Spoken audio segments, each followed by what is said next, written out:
Good morning, sports biz.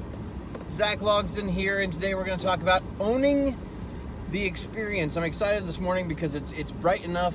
I left late enough that I don't have to use my overhead light, and that means I got to sleep a little longer too. So owning the experience. I didn't have. This was not the topic I planned for today, but last night I got an article emailed to me by my wife. It's a Forbes.com article. I encourage all of you to go read it right now. It is, I don't remember the exact title, but it's basically why we should spend our money on experiences, not things. And I love the article. We should all go read it immediately. And it argues that we should not be spending our money on possessions. We should spend our money on experiences, and here's why. Possessions are things we get used to, things that sit on a shelf, or we drive every day, or we wear on our wrist, or whatever it is. We get used to them, and we grow accustomed to them, and we get tired of them, and they don't bring us happiness anymore. Additionally, we keep raising the bar on what is going to bring us happiness in regards to possessions. So if I buy a Mercedes, or bad example, if I buy a Ford one day, and then a year later I'm gonna have to buy a better, that's when I go buy the Mercedes, and then I have to buy a Rolls Royce, whatever it is. You keep raising the bar on what's going to bring you happiness.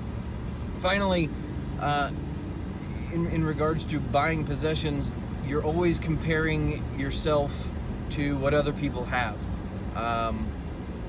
Whatever, if you buy a Ferrari but your neighbor buys a nicer vehicle, then your Ferrari doesn't bring you as much happiness as it used to, because you're always comparing to what they have. Experiences, on the other hand, have a greater propensity to bring us long-lasting happiness, and here's why. They become a part of our identity. If you go spend your money on a Ferrari, that doesn't become who you are. However, if you spend that money backpacking across Europe, or hiking the Appalachian Trail, or even taking a beach vacation with your family, that does become who you are. That experience shapes you.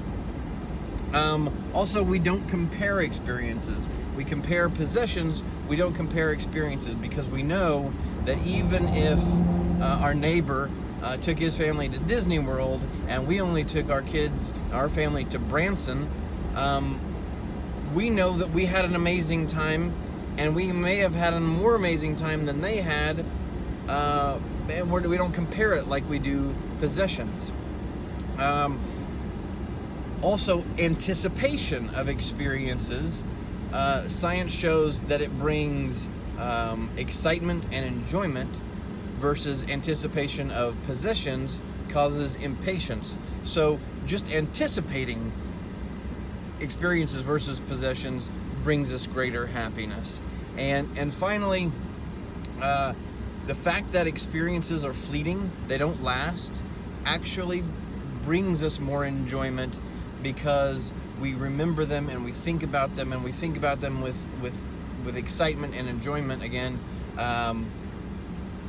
versus possessions they're always just sitting there, kind of reminding us of our disappointment, because they didn't bring us the happiness that we were hoping they would. So what's your point, Zach? Why do you bring this up?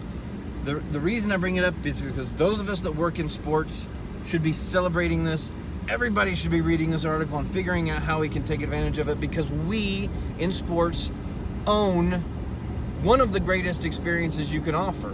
I mean, of all the things you can go do, sports experiences provide a level of emotion, a level of excitement, a level of being able to sit next to your loved ones and connect with them almost as much or more than anything else. The only thing I can think of, is maybe vacations provide that, but going to the movies doesn't provide it to the extent.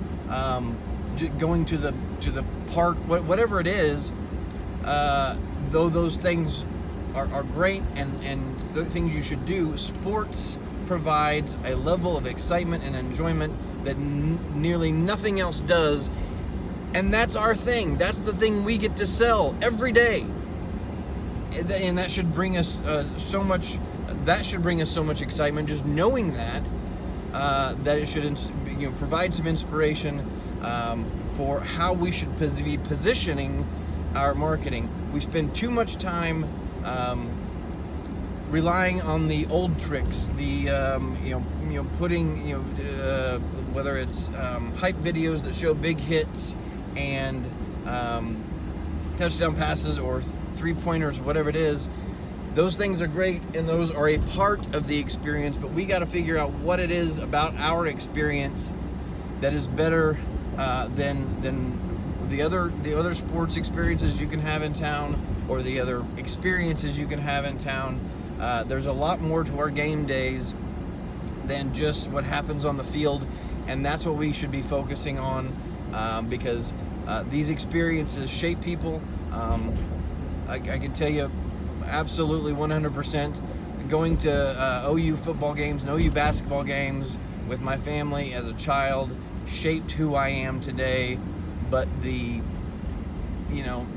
pickup my dad bought me or my parents bought me didn't shape who I am. So think about that as you go about your day today, and figure out how we can better market the experience, because we have in our hands the golden ticket, what we can offer and what we can sell to our fans. Good morning, Sports Biz. Thanks for tuning in. We'll see you Monday.